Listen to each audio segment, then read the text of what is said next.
बिस्मिल्लाहिर्रहमानिर्रहीम। अस्सलामुअलैकुम।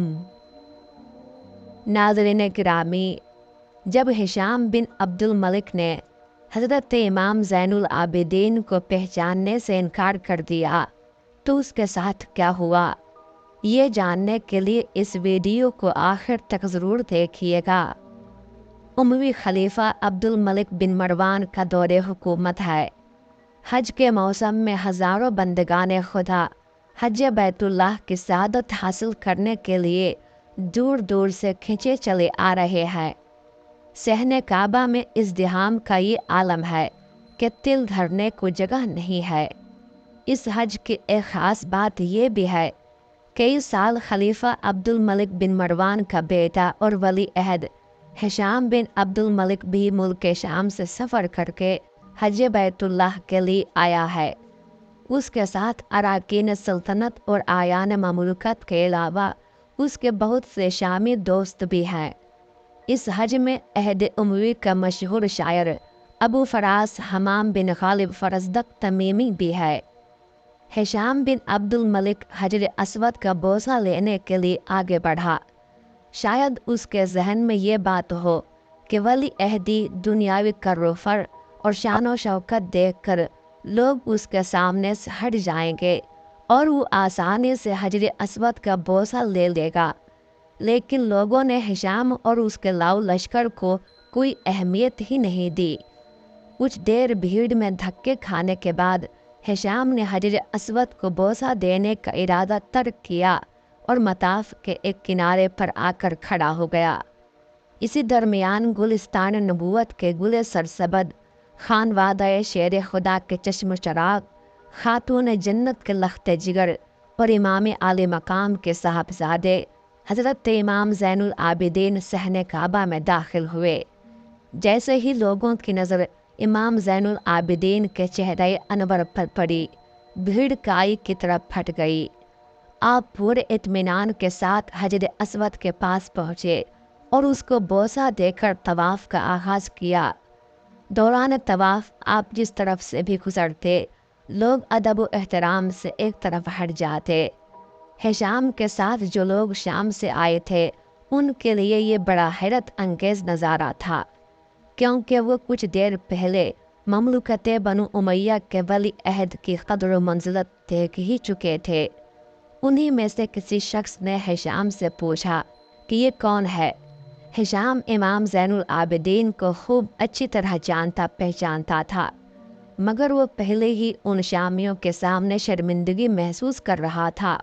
उसने सोचा कि अगर इन नौजवान के बारे में इनको बताऊं तो कहीं ये शामी इन्हीं की तरफ माइल ना हो जाए। ये सोचकर उसने जानबूझकर अनजान बनते हुए यह गून इहानत आमेज़ लहजे में जवाब दिया कि मैं नहीं जानता ये कौन है। अबू फरास फरजदक करीब ही खड़ा हुआ था। उसको अहले बैत नबूवत के इस कुल सरसबत की ये इहानत बर्दाश्त नहीं हुई। उसकी इस्लामी गैरत बेदार हुई और वो शामी की तरफ मुतवज्जे होकर बोला कि मैं इनको जानता हूँ, मुझसे पूछो ये नौजवान कौन है। शामी ने कहा कि बताओ ये कौन है। फरजदक ने हज़रत इमाम ज़ैनुल आबिदीन की शान में फिलबदी एक फसीह व बलीग कसीदा नज़्म करके बरजस्ता सुना दिया। उसने कहा कि ये वो मुक़द्दस शख्सियत है जिसके नक्शे कदम को वादी बतहा यानी मक्का मुकर्रमा पहचानती है, और बैतुल्लाह यानी खाना काबा और हल्लु हरम सब इनको जानते पहचानते हैं। ये तो उस ज़ात गिरामी के लख्ते जिगर है जो अल्लाह के तमाम बंदों में सबसे बेहतर है, यानी हुजूर अकरम सल्लल्लाहु अलैहि वसल्लम। ये परहेजगार, तकवा वाले, पाकीज़ा, साफ़ सुथरे और कौम कुरैश के सरदार है। जब इनको कबीला कुरैश के लोग देखते हैं तो इनको देखकर कहने वाला यही कहता है कि इनकी बुजुर्गी व जवामर्दी पर बुजुर्गी व जवामर्दी ख़त्म है। तुम्हारा ये कहना कि ये कौन है इनको कोई नुकसान नहीं पहुंचाता। जिस ज़ात गिरामी को पहचानने से तू इनकार कर रहा है, इनको तो अरब अजम सब जानते हैं।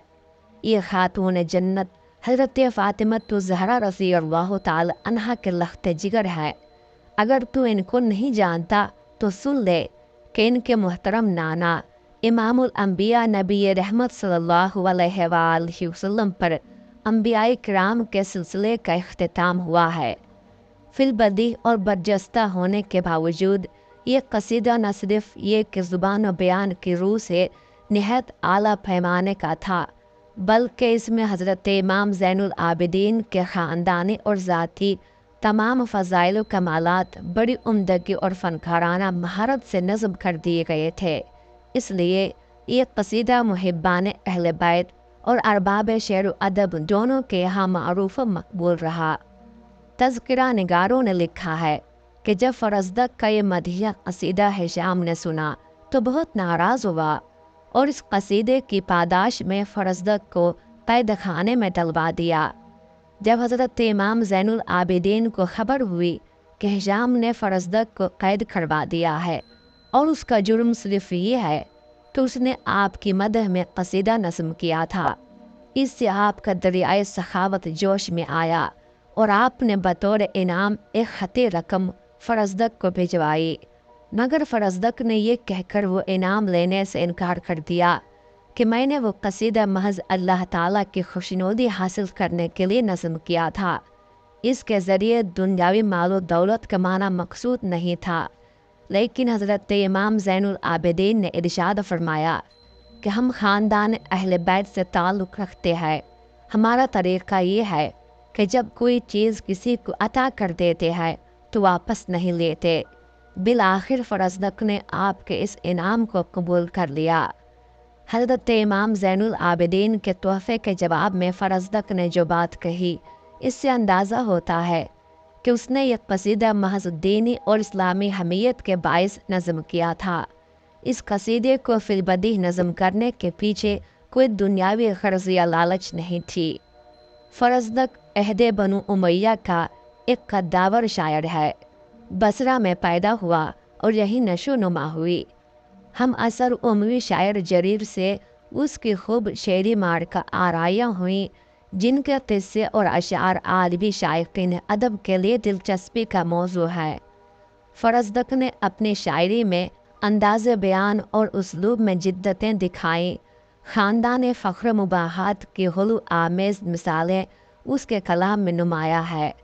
ایام عرب کے قصے اور قدیم جاہلیت کے تصورات کے احیاء میں اس نے بڑا زور صرف کیا۔ اس کی شاعری کے اسی پہلو کے مد نظر ماہرین ادب کا یہ قول مشہور ہے کہ اگر فرزدق کی شاعری نہ ہوتی تو عربی زبان کا تہائی حصہ تلف ہو جاتا۔ فرزدق کے اخلاق و کردار اور عادات و اطوار کے بارے میں تقریباً سبھی مورخین کا اتفاق ہے کہ وہ ایک برا شخص تھا۔ اس کے اخلاق گھٹیا تھے، فسق و فجور کا عادی اور عیاشی کا دل دادا تھا۔ آدمی عملی طور پر کتنا ہی برا کیوں نہ ہو، مگر کبھی کبھی اس کے اندر ایمان اور اسلامی حمیت ضرور بیدار ہو ہی جاتی ہے۔ صحن کعبہ کا مذکورہ واقعہ اسی ذیل میں آتا ہے۔ اسی لیے بعض اہل علم اور صاحبان دل نے فرمایا ہے کہ اسی قصیدے کی وجہ سے فرزدق کی نجات و مغفرت کی امید کی جا سکتی ہے۔ حضرت عبدالحق محدث دہلوی رحمۃ اللہ علیہ اس قصیدے کے بارے میں فرماتے ہیں کہ امید ہے کہ اللہ تعالی آخرت میں فرزدق کی اسی قصیدے کی بنیاد پر بخشش فرما دے گا۔ پھر حضرت شیخ نے شیخ الحرمین ابو عبداللہ قرطبی سے منسوب ایک قول بھی نقل کیا ہے جس کا مفہوم یہ ہے کہ اگر اللہ کے یہاں ابو فراز کا اس قصیدے کے علاوہ کوئی اور عمل نہ بھی ہو تو یہی اس کی مغفرت کے لیے کافی ہوگا، کیونکہ یہ سلطان جابر کے روبرو اعلی کلمت الحق ہے۔